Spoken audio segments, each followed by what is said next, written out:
Someone's going to listen to this and goes, nope, he's wrong.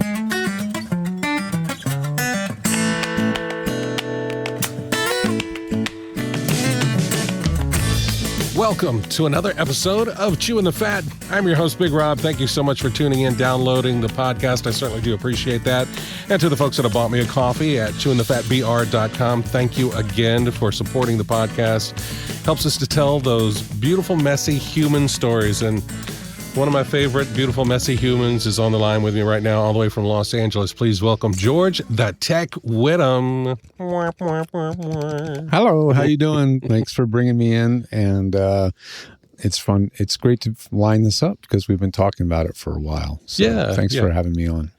I met George in my journey into voiceover at VoiceOver Atlanta last year. I think we just kind of in passing said, hey, he had his booth set up. George is an amazing tech, hence George the Tech. And he's such a wealth of knowledge as far as somebody wanting to get into either voiceover, but also just any audio engineering type stuff as well. And so we said, hey, this last year at VO Atlanta, not only did we hang out, we shared a Airbnb, which was really cool. You make an amazing egg breakfast muffin sandwich, let me just say. And I had a chance to sit in on George's podcast on some stuff he was checking out and testing out in his little remote setup there in the Airbnb, and so now that came out good. Yeah, paying back the favor here, and but not even paying back. Just I just love you and wanted to get to know more about you and let other folks know more about you. So you're in Los Angeles right now. Is Los Angeles home? Is that where you? Yep. 21 years and counting. Live in Los Angeles. Wow. I never know where I'm going to be in a year. You know what I mean? Like, it's just, I rent here. I've never owned a home myself. So I've never really had this feeling of permanence, so I just don't know. And in the current climate, I don't know, honestly, 6 months in advance. I don't know. I don't know, but this is home. I've been here 21 years. I've lived on the west side of Los Angeles my entire LA life. So that means I've just always been on the ocean adjacent side of LA, which is arguably one of the more expensive places to live. And so, you really have to hustle. You got to hustle. It's really taught me to be really resourceful and creative and market and show up, hustle, be creative, because it's a hard place to remain living for a long period of time without that creativity or just getting a really good job that you land, I know people like that too. But I've always been on this area, and it's I'm used to it. It's hard to leave. Yeah. I mean, but you like you said, you do travel a good bit. I know you were just up in the Atlanta area last week, or earlier this week, last week. Yeah. So it's I guess it's a good home base for you, and in a way to reach out and reach the people who really can benefit most from your talents. Probably a better home base would be Minneapolis. You know what I'm saying? Like, it's closer to everything. Right. It's a lot cheaper. There's a lot of reasons that would be a better place to live. Well, but, you can't beat the networking though. There, you can't beat the networking in Los Angeles. I have a fair amount of clients that I do physically still see face to face here in LA, enough to keep it very much like, this is the place to be for me. It still is. Yeah. If that changes, it changes. I'm very flexible, but I have clients I visit on a regular, regimented, scheduled basis, doing updates, system repair, blah, blah, blah. Yeah. I call them members, and so I keep them up to speed. There you go. Yeah, we had Joe Cipriano on. He was our 100th episode guest. Oh, wow. And awesome. And Joe was mentioning at the time that you were coming to rip out his entire booth to replace it like the following Sunday from when we recorded or whatever. So he's such a gem of a human. And I can't imagine the work that you had to do to make sure that Mr. Cipriano's space was perfect. It's a lot. He's I mean, everybody has a different degree of what you'd call perfectionism, you know, but he's definitely a perfectionist. Like quality is extremely important. So, we put a lot of extra effort into making that happen, and then just making it a nice place to be and comfortable and, all that stuff that checks the boxes that voice actors need so they can perform really well. Yeah. I think that's one of the things that, people, especially starting out, forget when you're going into a booth and you're going to do this. You're planning on being in this space for 8 hours minimum, maybe. You're going into your job, and if you make it this tight, confining little space just because it sounds good, you're going to hate going in there. If it's hot, you're going to hate going in there to do your work. I have a booth behind me. You may, not seeing this on the show, of course, but there's a booth back there. I will not go in there unless I absolutely have to. Mm-hmm. I mean, there's just no reason to torture myself to be in that space. I mean, it has a fan, but it's a joke. It doesn't keep me cool. It's ridiculous. And so in a way, having that really, not that I needed to be more empathetic to the voice actor, because that's really my thing. That's always been my brand, right? Mm-hmm. But it really is like going in there and doing an episode of a show or doing a webcast, doing something inside that booth that makes me really understand, like, this is the plight of the voice actor in many cases, of being in a very confined, cramped, not very well ventilated space, and have to do that on a live call with a studio and directors and clients for 2 hours. That's a slog. Yeah. Yeah. In speaking of that and your empathy and your technical knowledge, was that something that you always had, even from a kid? Did you just always were fascinated by the intricacies of technology and electronics and stuff like that? Yeah.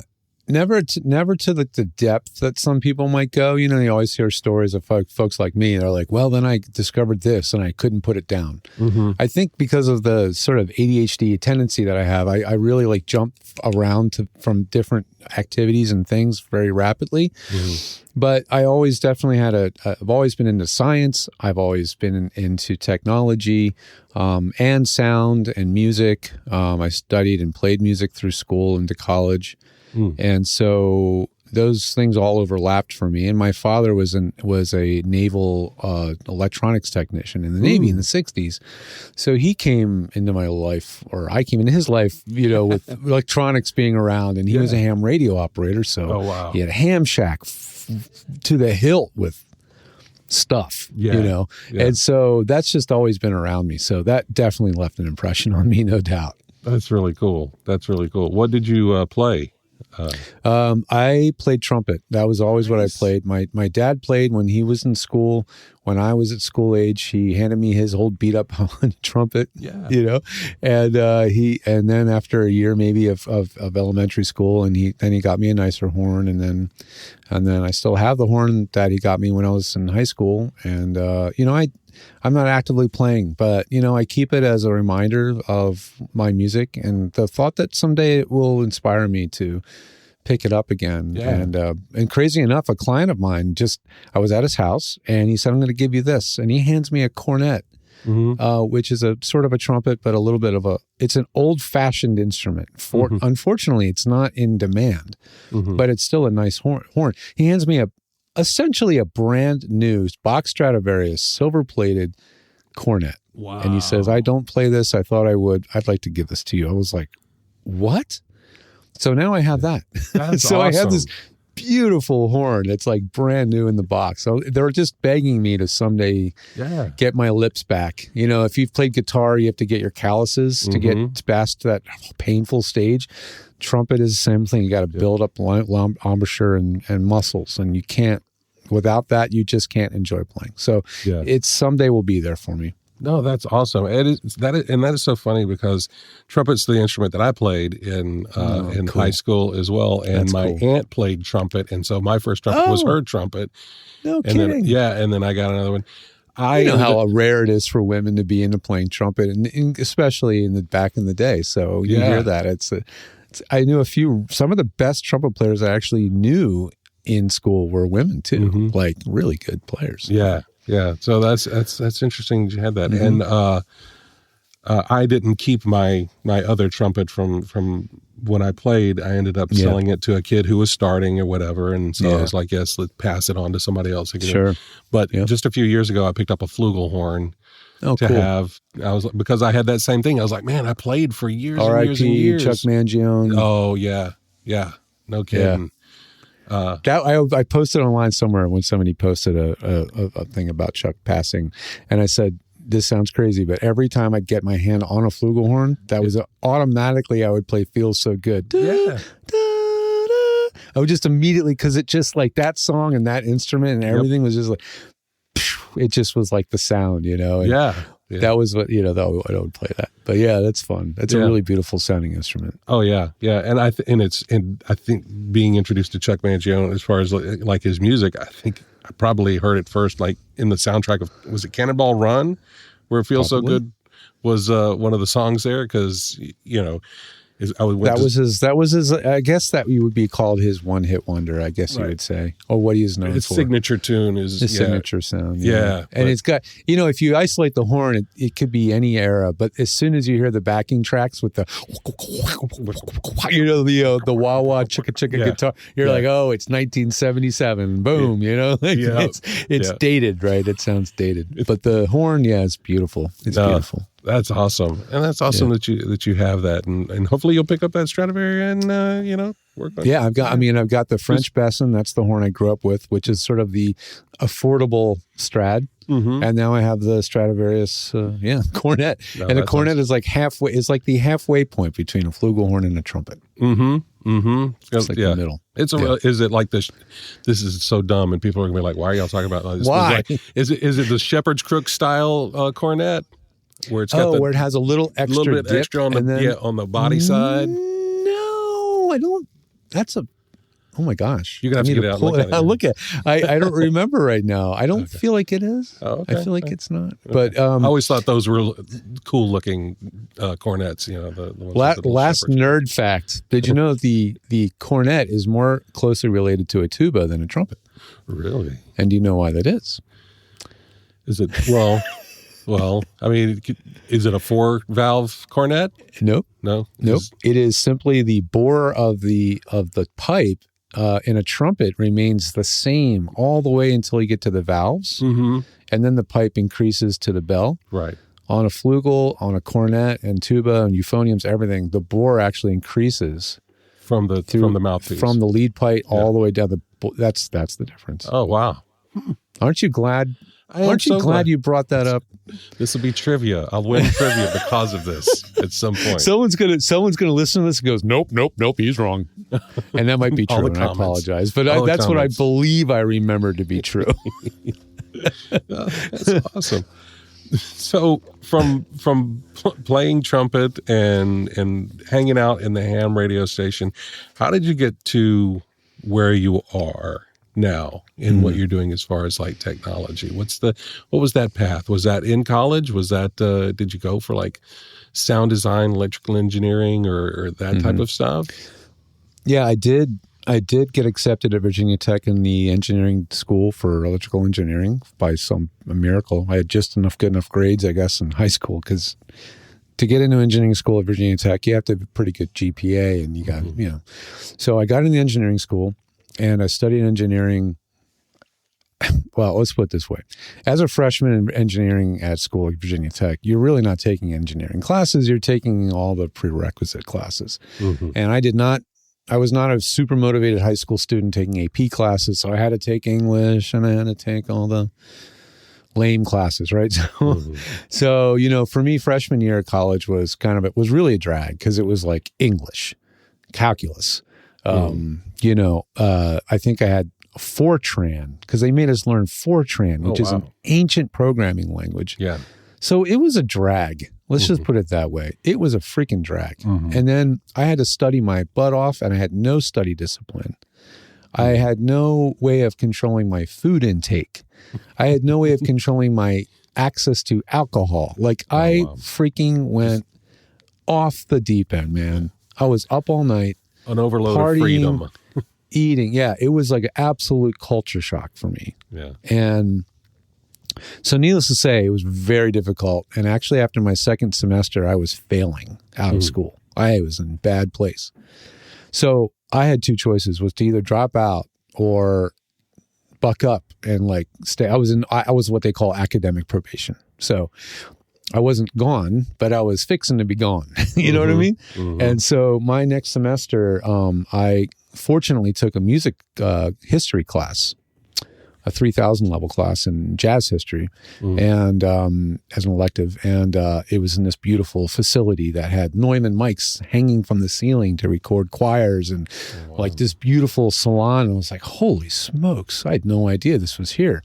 So flash forward, I ended up changing degrees to music. I needed a full extra year and a summer to get my degree because I need, I had a lot of catching up to do. So spent an extra year and a summer and got my degree in music, audio engineering, audio technology. Music audio technology was the major, and a minor in communication technology. So I took a class in film, I took a class in television production, I took a class in communications law, all these different things, and graduated with the idea that I'm going to go get a job at a studio. And so right out of Virginia Tech, I landed a internship at a extremely well-known Philadelphia studio called Sigma Sound, which is another gone, now closed studio. But Sigma was the home of OJs and all the 70s and 60s, 70s, 80s Philly sound hits. Even Michael Jackson recorded, or the Jacksons recorded there. Even David Bowie recorded there. He recorded the Young Americans. Oh, wow. Young American. You can hear those backup singers all night. That was Philly, and that was recorded at that studio. So I thought this is what I was going to be doing. Well, I spent 3 months there as an intern, and I was like, I am not going to be doing this. The hours were insane. It's a very, old school, you're going to do all the crap work, kid, and not get paid for it, and you're going to like it. It was, and I was like, I don't know, and then the people that were actually engineer assistants were getting paid a penance to be there at the beck and call of the production schedule. I was like, I don't know. And so it sort of evaporated out of my life after not too long. But my dad and I came up with the idea of building a recording studio in an RV. So that's what materialized out of all of that. And we had a funky little camper, like a 19-20-foot long camper. Yeah, the classic 70s bed over the cab, Chevy van, tan aluminum siding. You can see it, you can smell it. Yeah. We had one of those, and so we converted that into a remote recording truck, and that was my business, or at least my attempt at a business for several years in the Philly, Westchester, Pennsylvania, greater Philadelphia area, and made that work for a while.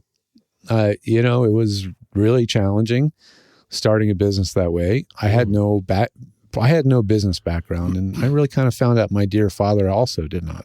Right. So we were leading the blind a little bit. I mean, he was running a business at that time, but I'm trying to find gigs recording bands, and not that I didn't work. I recorded bands in all sorts of scenarios. That's what was fun about it, is I was at live festivals or concert festivals. I was at churches. I was at a wedding one time recording a klezmer band. Dude, that was crazy. I recorded all manner of styles of music. It was just a huge crash course in being resilient and flexible, thinking on your feet, solving problems, everything. And it was a huge learning experience. Yeah. So that's how I spent a majority of my time. But then I was doing other things to actually make money, like installing aerobics studio sound systems, doing live sound for rentals, and just anything I could get my hands on. But the thing that really changed my career entirely was taking over for the radio broadcast engineering for Eagles football at 94 WYSP in Philly, which is now 94 WIP Sports Radio. At that time, it was the Howard Stern station. Oh. So we were the king of the freaking hill in the late 90s in Philly. Yeah. So that's really where things changed for me, was getting that gig. Uh-huh. So from there, had you already garnered yourself the name George the Tech at that point? Was that when did you get that mantle bestowed upon you? That mantle came out of a situation where I was dating somebody who thought that I really needed to be separating my personal life from my business life on social media. Mm. So I was doing what many people did on social media, like add a persona on social media, and I was posting all manner of things on social media and personal things and family, and everything was all commingled. And I was encouraged to not do that anymore. Mm. And I was like, oh God, this is going to be a pain. And what am I going to do? So then I changed my Facebook profile to George the Tech, first name, Whittam, mm-hmm. And so I was like, all my business people are here. So what I'm going to have to do is actually make a new profile for my personal. And what I'm going to be doing now is painstakingly going through this account, deleting everybody who I don't want to be in my personal life. It was a process. Yeah. Let's just put it that way. Wow. But that's where the George the Tech name appeared at first. At the time I was working at Edge Studio, I had a side stint for 4 years under the employment of Edge Studio because I had already been an entrepreneur for 10 years by that point, and I was burned out. Wow. Yeah. So I'd already put in the years doing my original company, which was called El Dorado Recording Studio Services. Mm-hmm. Studios is another company, by the way. That was another lesson is when you're thinking of a company name, make sure it's not the same as the name of a studio in LA where the Red Hot Chili Peppers record and stuff, So when I moved to LA, my brand El Dorado Recording Services was like, you mean El Dorado Recording Studio? No.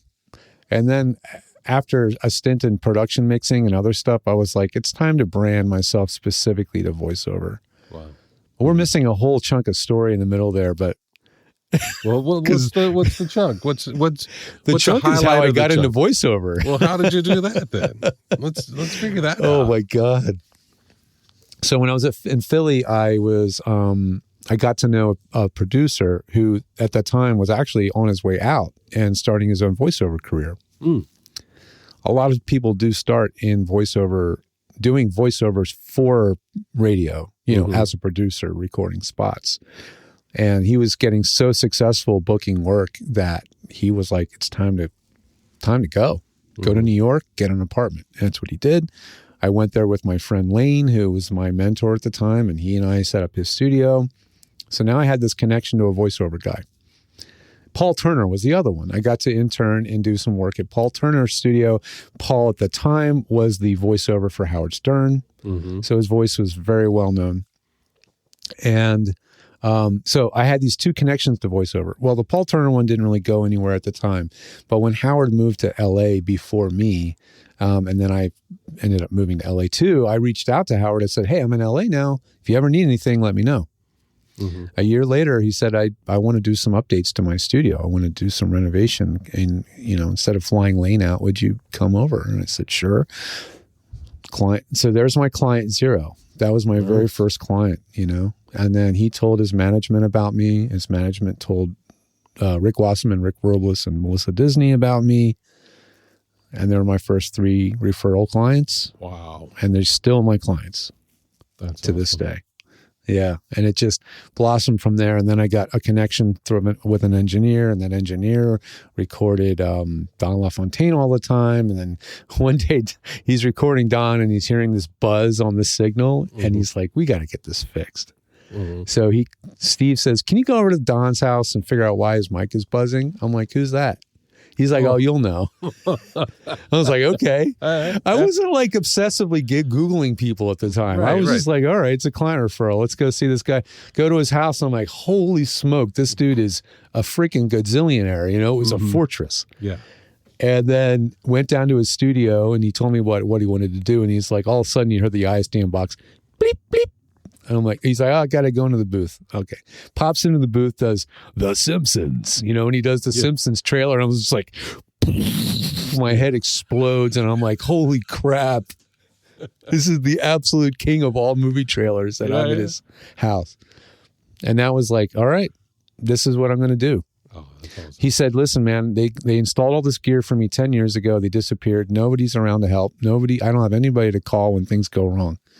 I was like, holy crap. What an opportunity. It just fell in my lap. Yeah.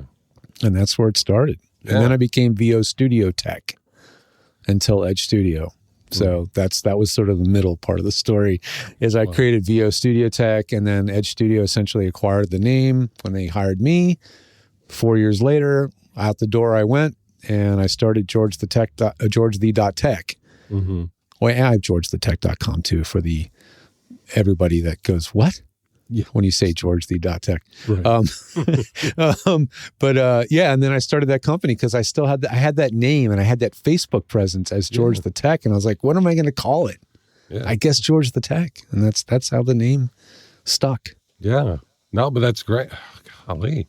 You say that's where it started, but I mean, it all started back in that ham radio shack, with watching my dad. Pushing buttons and watching them solder stuff and just absorbing and and being there and being in it. That's so cool, man. That is so cool. And like you said, you're one of the nicest people in the industry that I've met. And that's in an industry where there is a shit ton of nice people too. Yeah, there really is. There really is. There are other industries and there are side industries to voice acting, on the on-camera side. Yeah. That there's a lot of more competition and more acute competition. Let's put it that way. Well, right.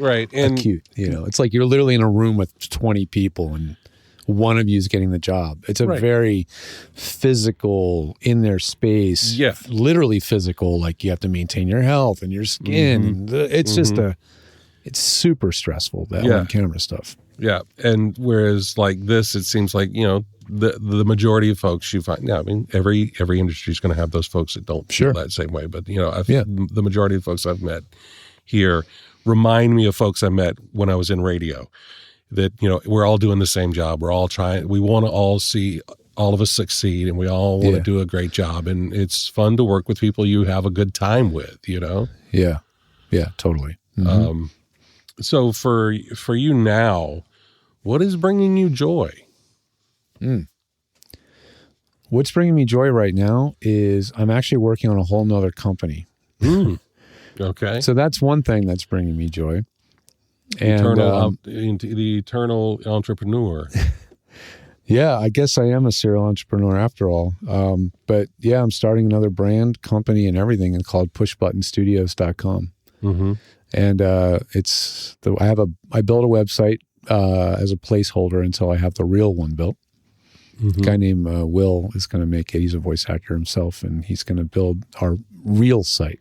But I made one on Google Sites or something. You know, I built it flying to Atlanta. Mm-hmm. Delta was like free Wi-Fi, and I'm like, flip out the web. I'm like, what should I do with my time? Yeah. Oh, I'll build the website. I did.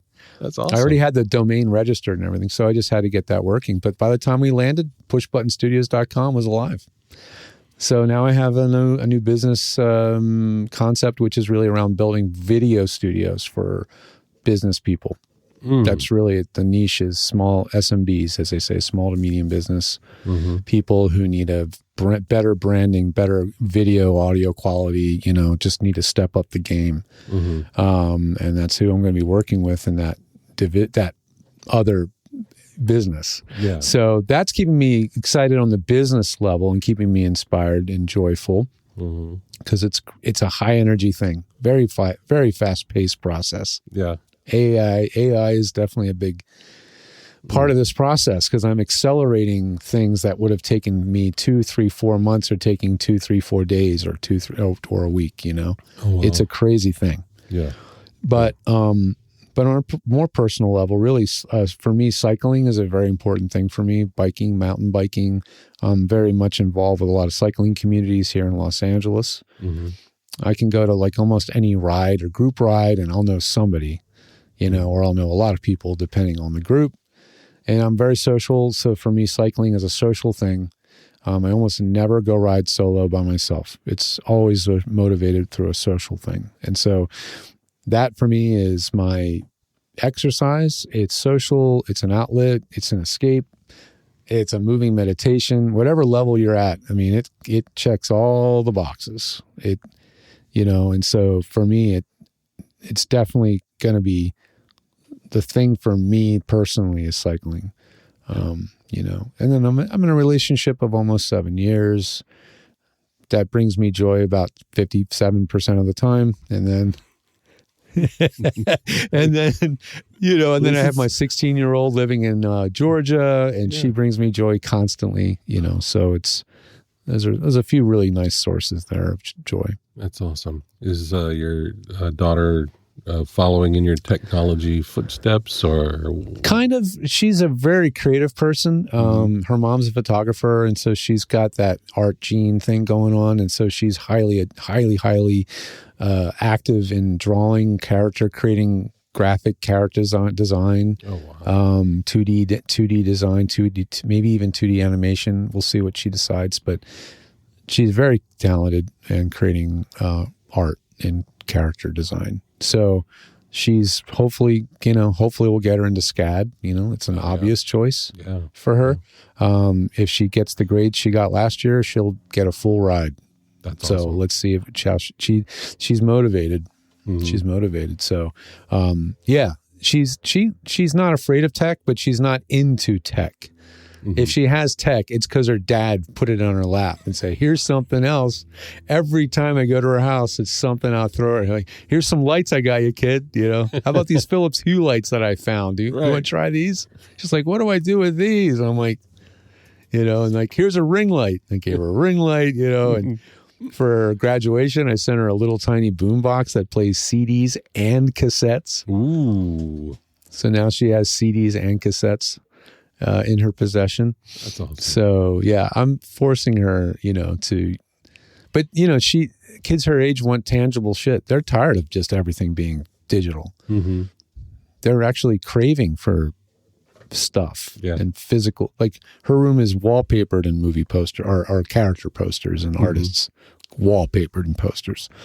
So, there's no room to put anything anymore. So now it's like, what does she do with her space and her time? And it's create, listen to music 24/7. And I literally listen to her playlists on Spotify because she has pretty good taste in music. Awesome. I don't like all of it. I think some of it's not my style at all, but some of it's like, damn, this is freaking good.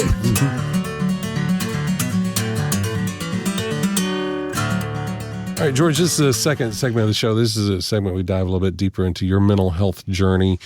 I definitely believe that like depression wants to tell you you are alone in these thoughts, and that's how it kind of helps to keep you down. But the more we talk about it, the more we realize that we are not alone, because everybody kind of goes through these days to some extent.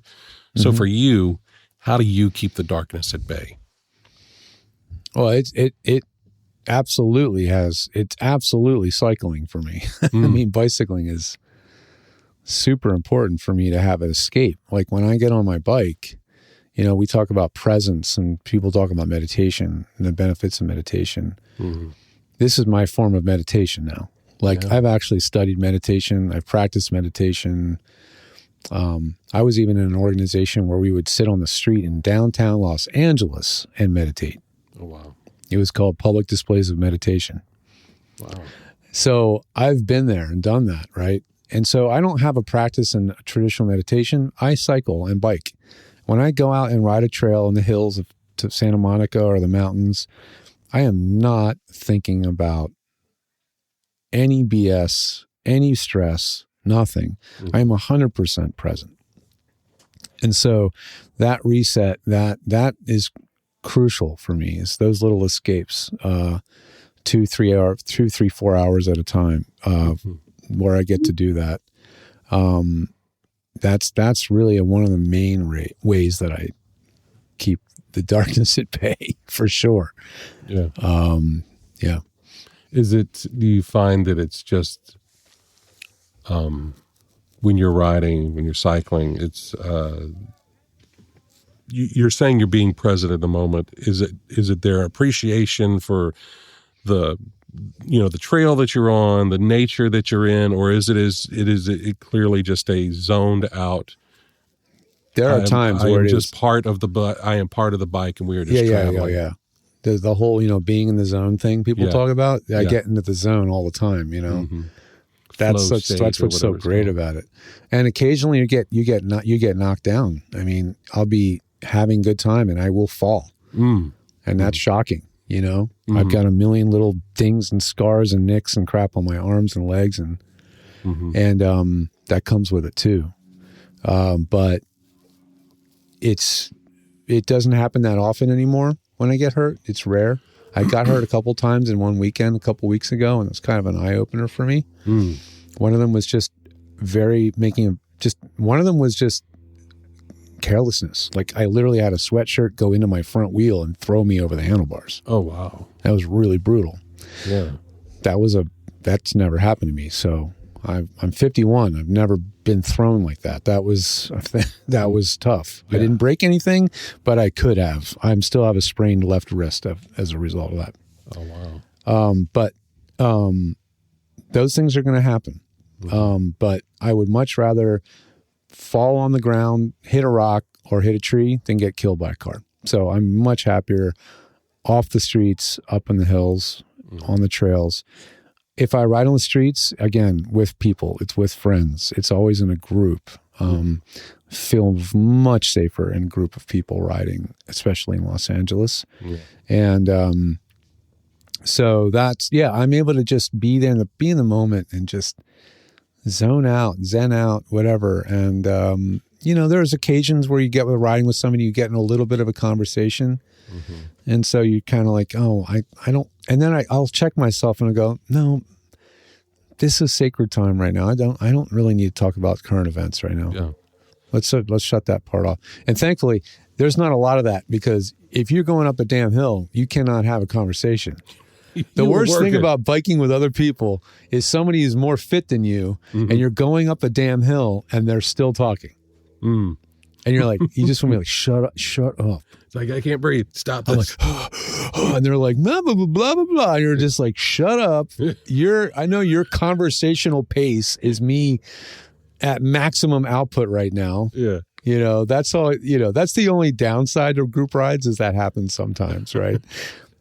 But on the whole, it's always great. It's so healing. It's so healing for me. And I would rather get a broken bone than have hypertension. I don't know. That's. Or a broken spirit. Or broken spirit. Yeah. Yeah. And you find that when you get that point, say you're stressed about a project or something like that, and you're like, nope, I'm getting on the bike. Is it like instant, or is it like you gotta get pedaling a little bit to get through it, and then you're like, all right, it's not that admittedly, I need to be better at that.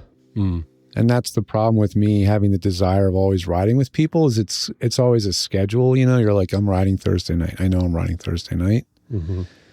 I don't often enough remove myself from a bad situation and reset myself. That's something I could be a lot better at doing.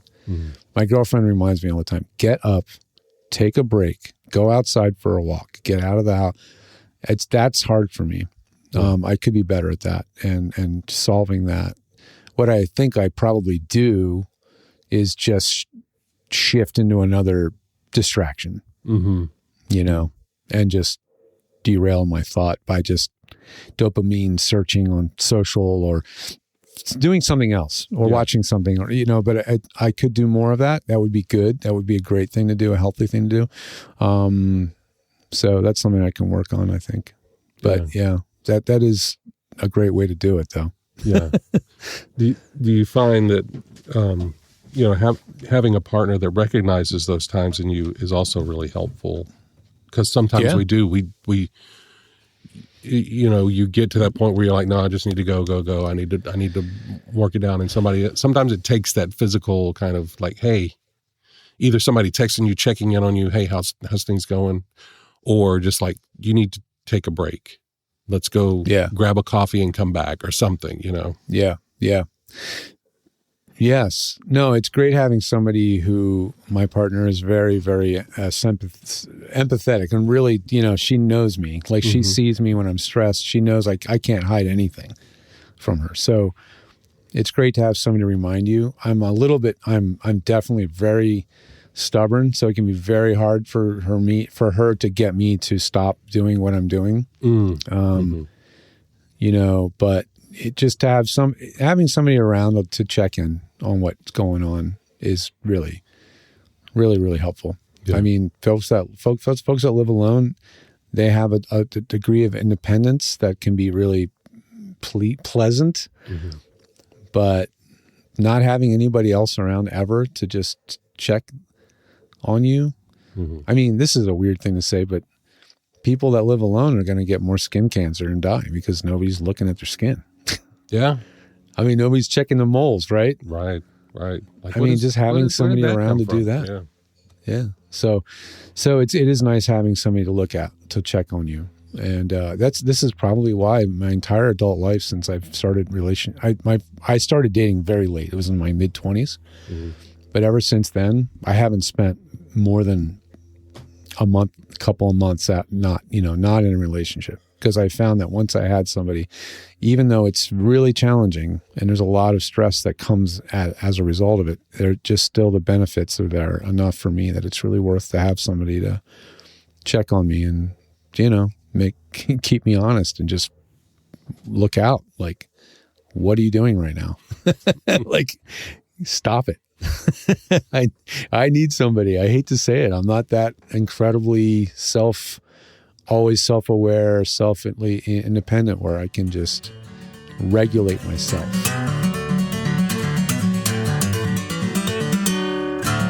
All right, George, this is the third segment of the show. It's time now for the Fast Five. The Fast Five. It's time now for the Fast Five. Fast Five. Sorry, I'm still working on a theme song. I know you're channeling your inner Flight of the Conchords there.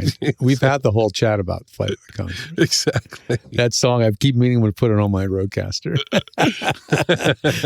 Business time. Business time. It's time. But it's Fast Five time right now. All right.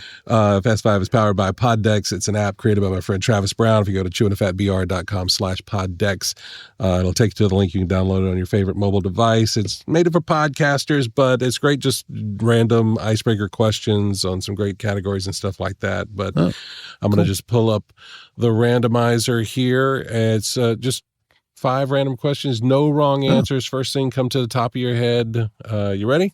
No. First answer is no. No. Oh, no. That wasn't the first question. But shit, so okay, really good. It's a slick 6 all of a sudden. Question number 1. Would you rather chug orange or grape soda? Orange soda. Orange soda? Okay. Mm-hmm. Yeah, that's, again, random questions. I can't say you're wrong or right. It's just, it's personal preference, I guess. That's a weird question. Right. I think that's the first time that one's come up. Yeah. Question number 2. What is your best childhood memory? If you say chugging orange soda, this one time I was chugging. Okay. The word that keeps popping in my head right now is farm. So my mom's family grew up on a farm in Pennsylvania, and so times being on the farm sometimes were crazy, risky, dangerous, and other times just so amazing to have that space. We had a creek running through the back front 9, and it was just an incredible place to be. I just had a lot of amazing experiences as a child being on that farm. So I don't have a specific thing. That one just really stands out. Like how lucky I was to have that. That's awesome. As a place to go as a child with my mom and brother and my dad. That's really cool. I love that. Question number 3. Do you like to plan things out in detail or be spontaneous? That's an awesome question because I think it depends. Mm-hmm. I definitely can be spontaneous and a little bit impulsive, Mm-hmm. but I also like to plan out a trip and have a fair amount of planning involved to make sure that we can do, as much as we can. So it's a good one. It depends. Yeah. I guess, and I feel the same way. It's like, maybe you plan the big swashes of the trip, but you allow time for some, stuff to pop up. The taxi driver tells you of a great, Mexican restaurant or something like that. You're like, oh, let's check that out. Well, we did a 2-week road trip with my girlfriend. We drove 3,000 miles with a little tiny camper, and I had to plan a lot for that to actually work. But you still had to be very open to things going wrong, not getting where you wanted to go on time, and you had to have this combination of planning and flexibility to have a really good time. Mm-hmm. You had to be able to let go of things not happening when you want them to happen or in the way that you want to. Yeah. And that was a big part of it. So, yeah, it's a combination. Awesome. Question number 4. What's the disadvantage of playing things safe? I think you don't get to learn a lot of things that way, Yeah. And I think for me personally, it's just less fun. Mm-hmm. Mm-hmm. Mm-hmm. So there are some, you're asking a guy who's a mountain biker. Most people look at that sport and go, are you insane? I think because what they see is Red Bull Rampage or whatever the craziest thing possible on Instagram is, right? Right. But, I think that it's playing it safe means you don't get to advance your life, career, try new things, and you don't get to make mistakes and learn from them. And I think when I was younger, I played things too safely because my parents were very loving, caring, careful parents. And I think more risks would have been a good thing in some ways. So, I think it's really important for growth is to not always play it safe. Yeah. No, I love that. Unless you're investing somebody else's money, then you really should. Please play it safe. Yeah, please. Question number 5. What's the last thing you've done that you were really proud of? Well, I think very, very recently, did a couple of podcast studio setups, and one of them is for a nonprofit organization here in Los Angeles called Children of the Night. And Children of the Night organization has been fighting child sex trafficking since the 70s. Oh, wow. And the woman that runs the organization, her name's Dr. Lois Lee. Mm-hmm. She's an incredibly accomplished, person who is brave, and when she started doing this, she was literally on the street dealing with police, pimps, and the kids. Wow. I mean, hands-on. And now she's got people doing this with her, and getting to set up a podcast studio and then actually start a show called the Dr. Lois Lee Show, which I think she's going to release in October. Building the studio, figuring out how to light it, getting the sound together, teaching them how to operate it. Yeah. Because I do it just like I do all my voiceover studios. They run it. Mm-hmm. Mm-hmm. I design everything so the owner can operate it themselves. Yeah. And so that was a really awesome accomplishment. Having it happen, having it pull off, getting it done, their gratitude, hearing the story of the person Dr. Lois was interviewing, which was a harrowing story. Yeah. And getting to bring that to light and knowing that this could somehow grow into something bigger and being a part of it. That's, in recent memory, I would say that's one of the things I'm definitely really proud of. I love that. Yeah. And I mean, and you're someone who's done a lot of stuff. I mean, you helped build the Don LaFontaine Center at SAG here recently that they opened up.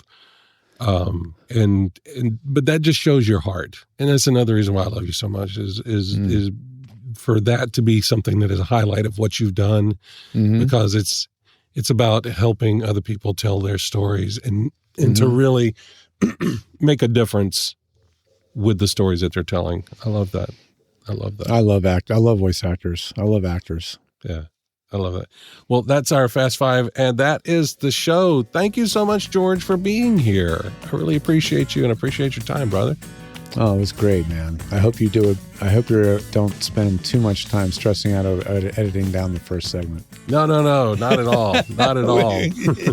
If folks want to keep up with you, what is the best avenue they could do that?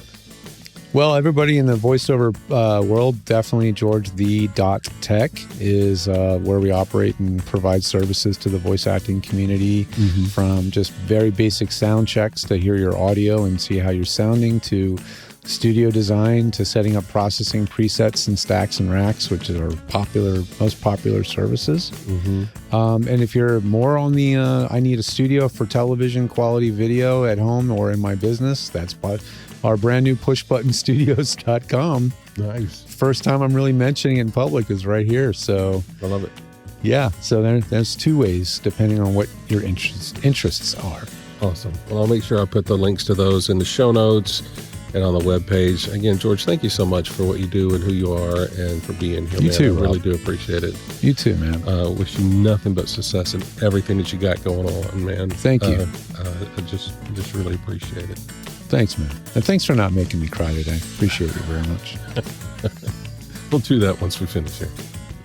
And if you would like to support this podcast, I'd appreciate it if you bought me a coffee at chewingthefatbr.com. But until next time, I look forward to the chance we have to sit a spell and chew the fat.